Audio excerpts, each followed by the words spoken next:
Hi friends, white sauce noodles ఎలా చేయాలో చూసేద్దామా.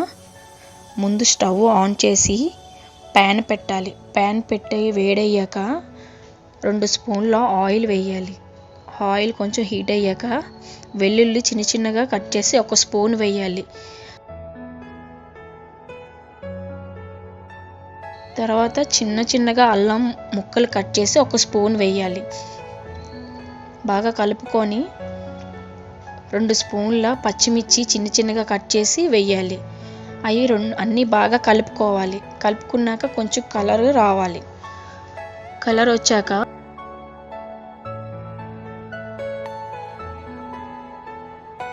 ఆనియన్ చిన్న చిన్నగా కట్ చేసుకొని 1 కప్పు వేసుకోవాలి. మొత్తం బాగా కలిసేటట్టు కలుపుకోవాలి. ఎర్రగా రావాలి. తర్వాత 1 కప్పు స్వీట్ కార్న్ వేసుకోవాలి. అవి మొత్తం బాగా కలుపుకొని కొంచెం కలర్ చేంజ్ అయ్యే వరకు బాగా కలుపుకోవాలి. కలుపుకున్నాక మనకి ఎంత సరిపోవాలో అంత టేస్ట్కి సాల్ట్ వేసుకోవాలి. 1 స్పూన్ సరిపోద్ది. అది వేసుకొని బాగా కలుపుకోవాలి. బాగా కలుపుకున్నాక కొంచెం అడుగు పట్టుకుంటా కలుపుకోవాలి.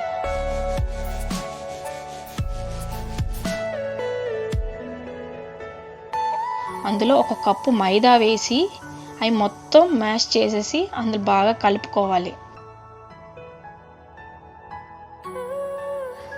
మొత్తం మిక్స్ అయిపోయి బాగా కలుపుకున్నాక అది కొంచెం బాగా దగ్గరికి అయ్యాక 1 కప్పు పాలు వేయాలి.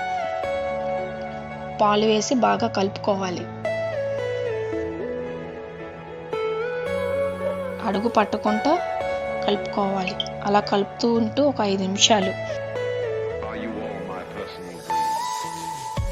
అలా వేడయ్యాక మనం ముందుగానే నూడిల్స్ ఉడకబెట్టుకొని ఉంచుకున్నాం కదా, అది అందులో వేసుకోవాలి. ఇందులో వేసుకొని 5 మినిట్స్ కుక్ చేసుకోవాలి.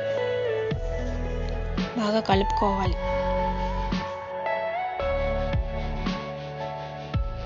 అంతేనండి, అయిపోయింది. వైట్ సాస్ నూడిల్స్ రెడీ అయిపోయింది. ఎలా ఉందో మీరు కూడా ఒకసారి చేసి నాకు కామెంట్ సెక్షన్లో కామెంట్ చేయండి.